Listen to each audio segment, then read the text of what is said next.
Hello FUTWIZ gang and welcome back to the channel today. We have got a different one for you. It is playoffs time and welcome to our journey to the playoffs. First of all, let me explain. We're going to be recapping FGS 1 and 2 in this segment, and we're going to be moving on to show you more of the playoff content over the next couple of weeks. How we done in FGS 3 and 4 and also the playoffs itself with a special vlog. Today we're joined by FUTWIZ Ethan and FUTWIZ Marko, who have both made the playoffs. And like I mentioned before, we're going to be showing you exactly how they got there. We're joined here by FUTWIZ Ethan. Ethan, how are we doing today, mate? I'm all good. How you doing?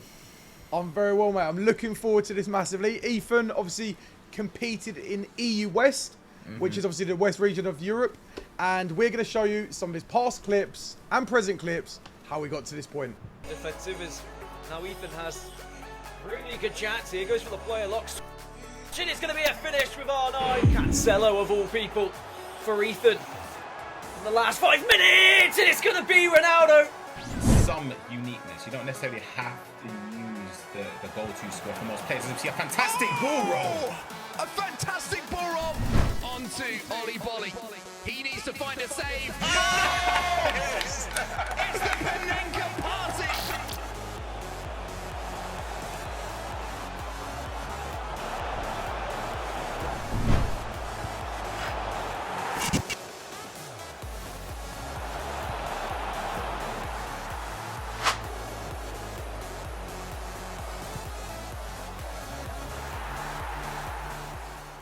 And moving on to Marko. Marko, how are we doing, sir? How's it going?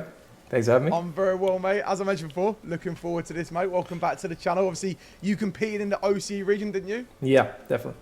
Wonderful stuff. And we're going to roll the clip and show exactly how Marko got to this point from his past and present as well. Someone's confidence in a game of competitive thing. But look at Mbappe now. He should have went on his own. He didn't need to. Oh, that is Mbappe into R9. Massive charge. Has fought jerseys in between him and the next player, but he's found Green Beam, takes it off Mbappe, the great time shot from downtown.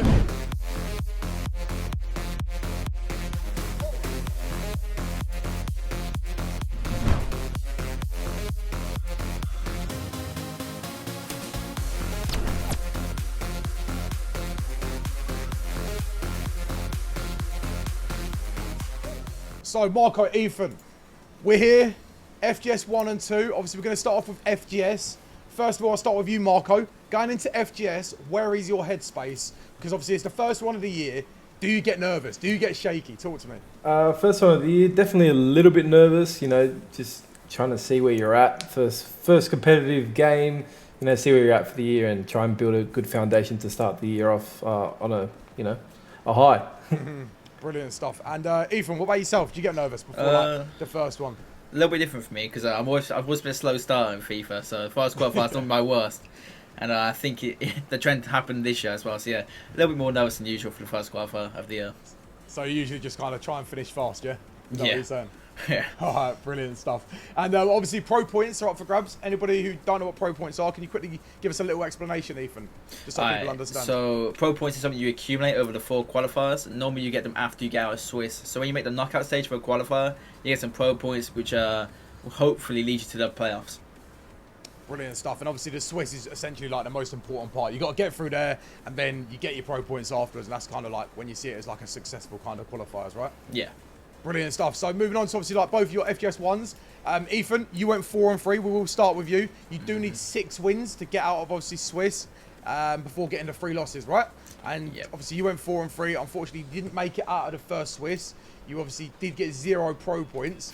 Talk me through your Swiss. Did you have any hard matchups, or was it more so a case of kind of just maybe adapting to the game a little bit slow, and you probably lost against people who maybe you shouldn't thought you lost against, or how was it for you? Yeah, so it was a bit of a poor qualifier, but like for me, as bad as it is, like it wasn't too unexpected. Like I've always been a slow start. I don't really pick up the mechanics straight away. But yeah, I think for this qualifier is a little bit unfortunate because I think I was one of the only people like the top 30 seeded to lose their first game of Swiss, which obviously never a good sign.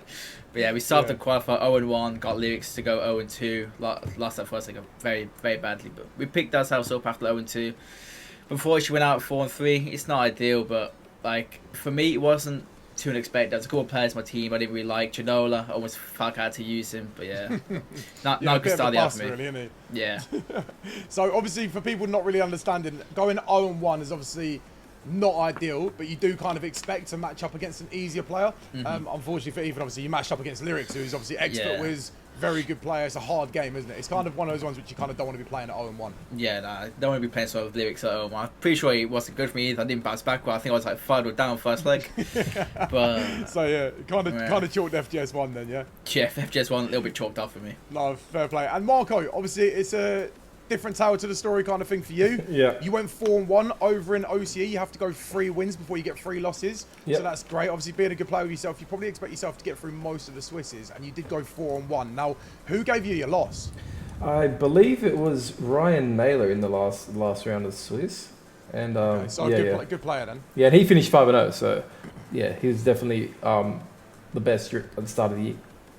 Okay, and is there any like notable games where maybe you looked and thought, you know what, like this was a hard game, but we managed to get through it, or would you say it was quite an easy Swiss for you? No, it was definitely a few hard games. I thought I was playing pretty well until obviously a match Naylor in the last round. I really wanted to go 5-0, but yeah, I think after losing that one, my head was a little bit gone a bit, thinking, you know, maybe I'm not playing too well. And then coming into knockouts, like I did a little bit better. I had the bye and then won the first game, but then a little complacent again in the second round. So yeah, it was a lot to build off of. Yeah. Cool, brilliant stuff. And obviously you mentioned about getting the bye going through. Is that because you finished so well in your Swiss? Yeah, exactly right. Numbers and stuff as well. And going through and losing obviously in the first round, still gaining yourself 130 pro points. Yeah. It's quite a solid start to the season though, isn't it? Getting the points on the board. Yeah, so finishing top 8 was definitely wanted to finish top 4 at least. But finishing top 8, I was just thankful enough that I managed to get those pro points because, yeah, obviously it worked out well. Cool, great stuff. And obviously, leading into FGS2, what is your mindset, Ethan, going into FGS2? Obviously, after hitting 0 pro points, getting Swiss, FGS2 for you now is... Are you getting to the point where you're sitting there thinking, right, I need to get pro points here? Or are you still quite chilled about it, thinking, yeah, we'll definitely bounce back? What's your mindset going into it? Getting 0 pro points is never ideal in, I'd say, definitely one of the top 2 hardest regions. Like you definitely need to get some pro points on the board. So second qualifier, I was like, all right, need to step up, gotta get some pro points on the board. And it was actually a good start, I'm pretty sure, in FGS2 for me.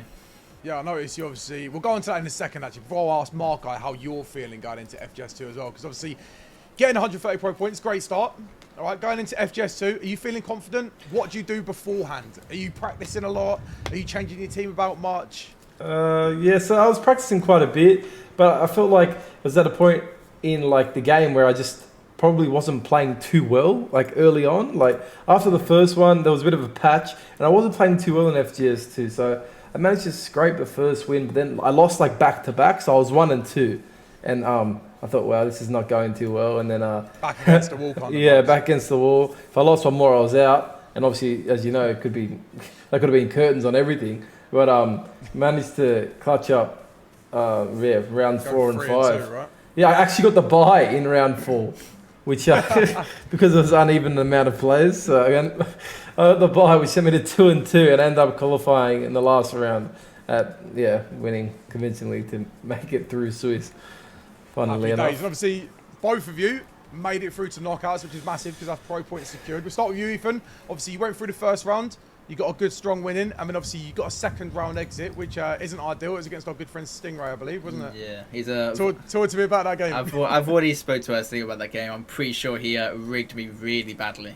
But yeah, it's one of the ones I think I was in my own head about it. Because I remember the time when we was actually on the penalty shots, I was like, Because me and Stingray have always practiced penalties against each other this year. Yeah. So before they still beat my head for the first time because I'm normally pretty good at penalties, don't really lose them. But yeah, as soon as I put pen bomb weight where I never got any saved, I was like, could be cards here. But yeah, but, in the game, in the game, I decided to win, but in penalties, I think he edged it.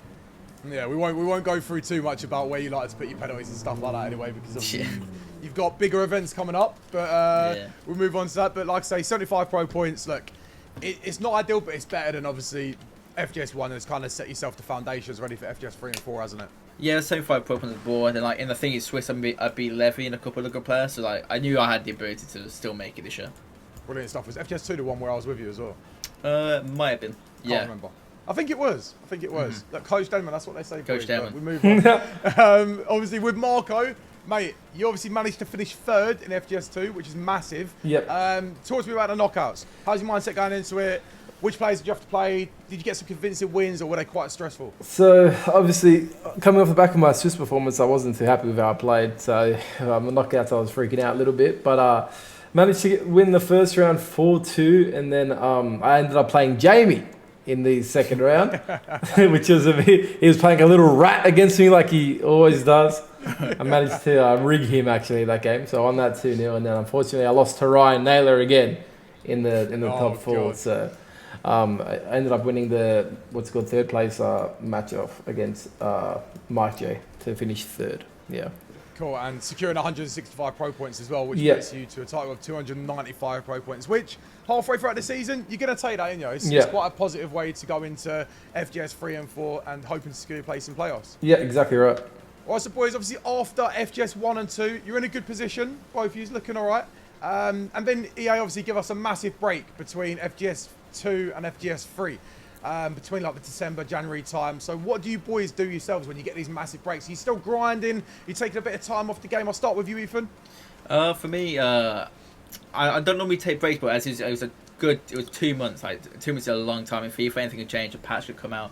So yeah, for me it was just load up an FM save with the boys, get FM save going for like a good month, and decide to take your time off, enjoy it, because it was over Christmas as well. So like, it was good to have a lot of time off, to be fair.